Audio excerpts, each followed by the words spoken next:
డబ్బు వెనక నీది వేట, పొంగ తీసుకెళ్తావారా మూట. డబ్బు వెనక నీది వేట, 60 ఏళ్ల బ్రతుకు బాట, 6 అడుగులే నీకొచ్చే వాట. 60 ఏళ్ల బ్రతుకు బాట, పైసల కోసమే పరుగురా, అది ఎంత దూరమో అడుగురా.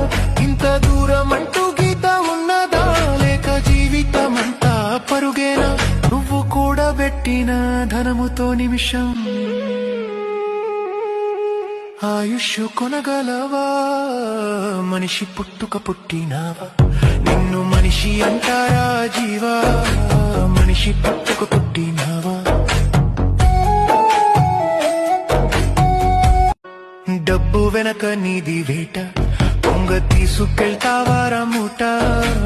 డబ్బు వెనక నీది వేట, 60 ఏళ్ల బ్రతుకు బాట.